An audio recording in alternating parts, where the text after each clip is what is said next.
स्वागत है आपका आपकी अपनी चैनल वेकअप पे। इस चैनल पे नैतिक सीख देने वाली मज़ेदार कहानियाँ मिलती हैं। अगर आप इस चैनल पे पहली बार आए हैं तो इस चैनल को सब्सक्राइब कर लीजिए और हाँ, अगर वीडियो अच्छी लगे तो कमेंट और लाइक ज़रूर करें। तो शुरू करते हैं आज की कहानी। जुगनीपुर नाम का साम्राज्य अपनी समृद्धि और वीरता के लिए दूर दूर तक प्रसिद्ध था। इसी साम्राज्य में एक विख्यात ऋषि का निवास था, जिनके बारे में यह कहा जाता था कि वे भविष्य को पढ़ने की अद्भुत क्षमता रखते थे।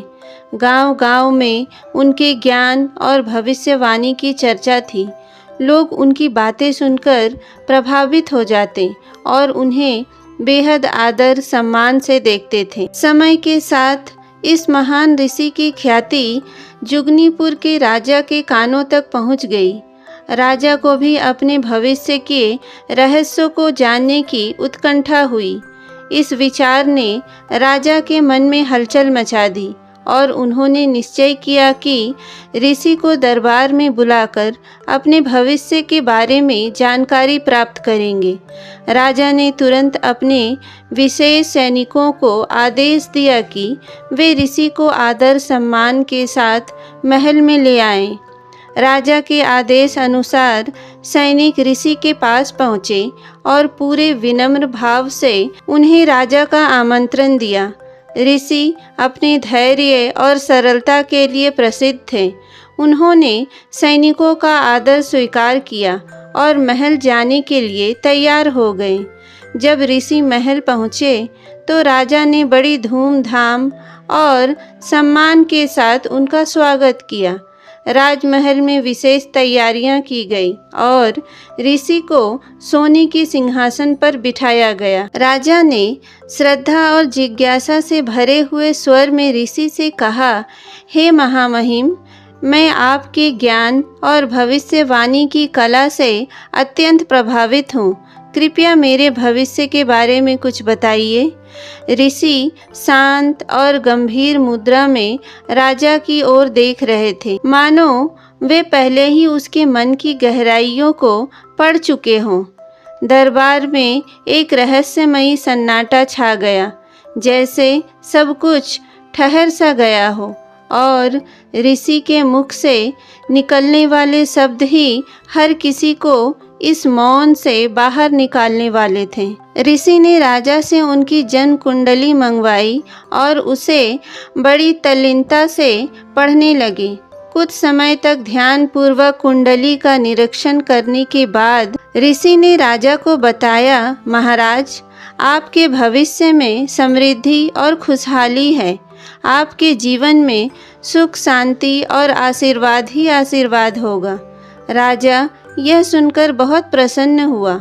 उसके चेहरे पर मुस्कान फैल गई और उसने ऋषि को प्रसन्न होकर सोने चांदी के बहुमूल्य उपहार भेंट किए। लेकिन राजा का मन अभी पूरी तरह से संतुष्ट नहीं हुआ था।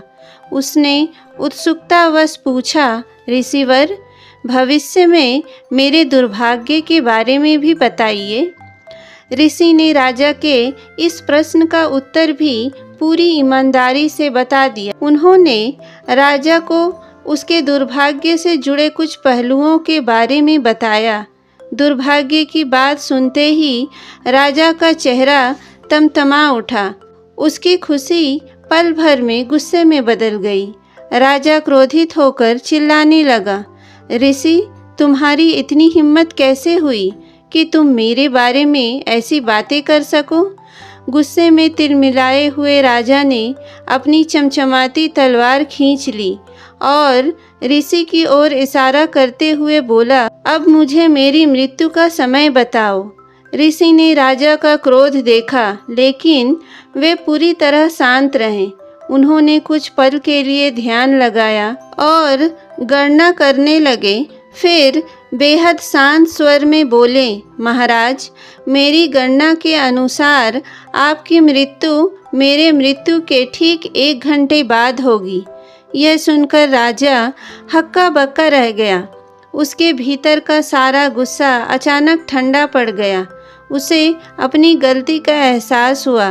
उसने तुरंत तलवार नीचे रख दी और ऋषि के प्रति किए गए दुर्व्यवहार के लिए शर्मिंदा होकर उनसे क्षमा मांगी। राजा ने फिर से ऋषि को ससम्मान धन संपत्ति भेंट की और पूरे आदर सत्कार के साथ उन्हें उनकी कुटिया में वापस भेजा।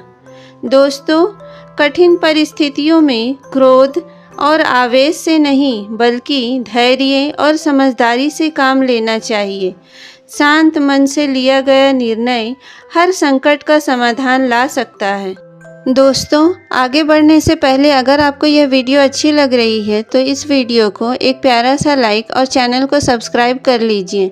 और जिन दोस्तों ने इस चैनल को सब्सक्राइब किया है उन्हें बहुत बहुत धन्यवाद। तो शुरू करते हैं आगे की कहानी। एक समय की बात है, एक गांव में एक किसान रहता था। अपने जीवन की तमाम परेशानियों और दुखों से बेहद निराश था। गांव के लोग उससे कहते थे कि उसकी समस्याओं का कोई समाधान नहीं है, पर किसी ने उसे सलाह दी, किसान, अगर तुझे सचमुच अपने दुखों से छुटकारा चाहिए तो साधु महाराज के शरण में जा। वे कुछ दिनों के लिए पास के गांव में ठहरे हुए हैं। साधु महाराज निश्चय ही तेरे सारे दुख का निवारण करेंगे। यह सुनकर किसान के दिल में उम्मीद की किरण जगी। वह बड़ी उत्सुकता और आशा के साथ साधु महाराज की शरण में पहुंचा और मन में यह सोचते हुए कि शायद अब उसके जीवन की कठिनाइयों का अंत हो जाएगा। साधु महाराज के सामने पहुंचकर किसान ने विनम्रता से कहा, हे महाराज, मैं एक साधारण किसान हूँ। खेती करना मुझे बहुत पसंद है, लेकिन मेरा दुर्भाग्य देखिए, कभी बारिश कम होती है तो कभी अधिक। पिछले साल सूखे के कारण मेरी फसलें बर्बाद हो गई और इस साल इतनी ज़्यादा बारिश हुई कि फसल फिर से नष्ट हो गई। खाने को अन्न तक नहीं बचा। किसान ने एक लंबी सांस ली और फिर बोला, मैं शादीशुदा हूँ। मेरी पत्नी मेरी देखभाल करती है, लेकिन कभी कभी वह मुझे परेशान कर देती है कि घर में शांति नहीं रहती। मुझे अक्सर यह महसूस होता है कि मेरी जिंदगी शायद बेहतर होती अगर वह इसमें नहीं होती। मेरे 2 बच्चे भी हैं, मैं उनसे बहुत प्यार करता हूँ, लेकिन वे हमेशा मेरी बात नहीं सुनते, मेरी आज्ञा का पालन नहीं करते और कई बार मेरा अनादर करते हैं। किसान अपनी पीड़ा और संघर्षों से भरा जीवन साधु महाराज के सामने रखता रहा। उसके चेहरे पर उदासी और निराशा साफ झलक रही थी। साधु महाराज बड़ी शांति और धैर्य के साथ किसान की बातें सुनते रहे, उसकी हर परेशानियों को ध्यान से सुनते हुए बिना एक भी शब्द कहे। किसान को ऐसा लग रहा था कि वह अपने जीवन के हर दुख को साधु महाराज के सामने रख चुका है और अब बस उसे किसी चमत्कारी समाधान की उम्मीद थी। किसान ने अपनी जिंदगी की सारी परेशानियां एक एक कर बताने के बाद कुछ हल्का महसूस किया और चुप हो गया। अब उसके पास कहने के लिए और कुछ नहीं बचा था। वह शांत होकर बैठे हुए साधु महाराज की ओर देख रहा था, जैसे वह अब अपने सभी दुखों का समाधान पाने के लिए उनके उत्तर की प्रतीक्षा कर रहा हो। कुछ देर की खामोशी के बाद किसान ने फिर कहा, हे साधु महाराज, मैं आपकी शरण में आया हूँ। कृपया मेरे जीवन की इन तमाम समस्याओं का कोई समाधान बताइए। साधु महाराज ने उसे गंभीरता से देखा और कहा, मैं तुम्हारी कोई मदद नहीं कर सकता। यह सुनकर किसान हतप्रभ रह गया।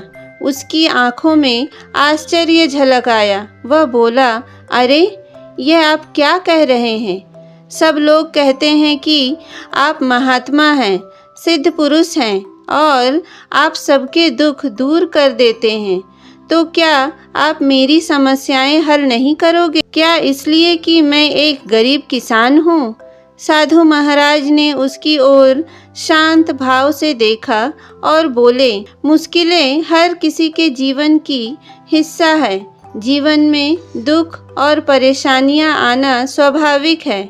व्यक्ति के जीवन में अक्सर उसके कर्मों के अनुसार परिस्थितियां बदलती रहती है, जिनसे सुख, दुख, निराशा और क्रोध का आना जाना लगा रहता है।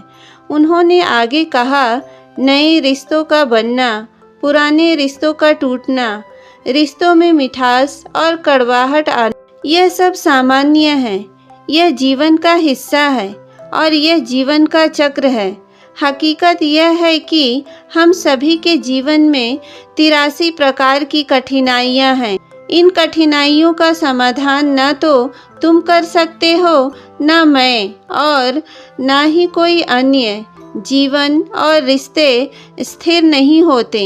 एक दिन रिश्तेदार भी चले जाएंगे और जिंदगी भी खत्म हो जाएगी, लेकिन ये समस्याएं वैसी ही रहेंगी जैसे आज तुम्हारी जिंदगी में है, कल किसी और की जिंदगी में होंगी। साधु महाराज की बातें सुनकर किसान का धैर्य जवाब दे गया।